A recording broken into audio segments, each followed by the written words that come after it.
इस वीडियो में जीएसटी का एक इम्पॉर्टेंट अपडेट आपके साथ शेयर कर रहे हैं। Barring of GST return on expiry of 3 years. तो जी हाँ, एक नई एडवाइजरी जो जीएसटी पोर्टल पर आई है आप सभी के लिए, जिसमें कि लिखा गया है as per finance act 2023 dated 31 मार्च 2023, जो कि इम्प्लीमेंट हुआ है 1 अक्टूबर 2023 से थ्रू नोटिफिकेशन नंबर 28।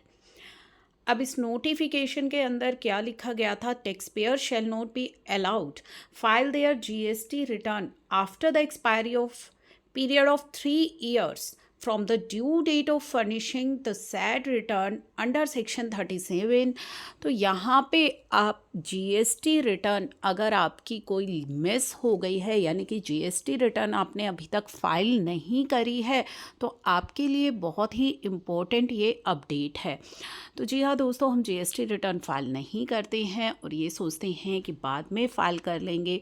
तो यहाँ पे जो है अब जीएसटी पोर्टल अब रिस्ट्रिक्शन लगाने वाला है आपकी रिटर्न फाइलिंग पर, यानी कि आप फाइल नहीं कर पाएंगे अपनी GST return after the expiry of period of 3 year from the due date. यानी कि ड्यू डेट जो थी आपकी जीएसटी रिटर्न फाइलिंग की, उसके 3 साल के अंदर अंदर अगर आपने फ़ाइल कर दी तो ठीक है, अदरवाइज़ उसके बाद पोर्टल आपको अलाउ नहीं करेगा कि आप अपनी पेंडिंग रिटर्न को फाइल कर लें।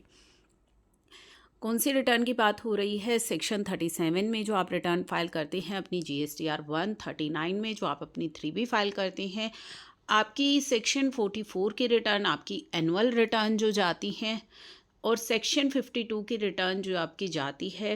ठीक है, तो ये सारी रिटर्न कौन कौन सी? GSTR 1, 3B, 4, 5, 5A, 6, 7, 8, 9। तो ये सारी रिटर्न्स जो आपकी जीएसटी पोर्टल पर आप फाइल करते हैं, ठीक है, जिसके लिए जो एप्लीकेबल है वो फाइल करता है। जैसे कि GSTR 4 कंपोजिशन वाले फाइल करते हैं, 5, 5A, ये सब TDS TCS की जो रिटर्न्स रहती हैं। तो ये सारी जो रिटर्न्स हैं आपकी, ये आप फाइल कर पाएंगे ड्यू डेट से, जो इनकी ओरिजिनल ड्यू डेट होगी उससे 3 years तक। उसके बाद आप ये रिटर्न फाइल नहीं कर पाएंगे।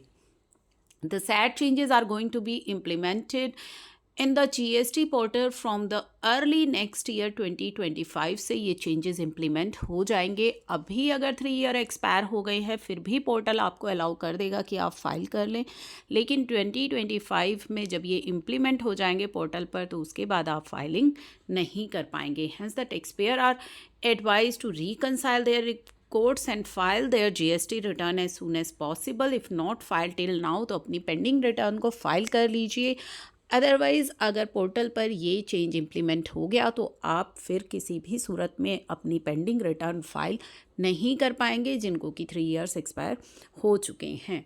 तो सभी रिटर्न्स के लिए है, ये किसी पर्टिकुलर रिटर्न के लिए नहीं है। जिन रिटर्न्स के लिए आपकी 1, 3B, 4, 5, 5A, आपकी GSTR 6, 7, 8 एंड GSTR 9 जो आपकी एनुअल रिटर्न होती है, चेक कर लीजिए कि आपकी पेंडिंग तो नहीं है। पेंडिंग है तो फाइल कर लीजिए।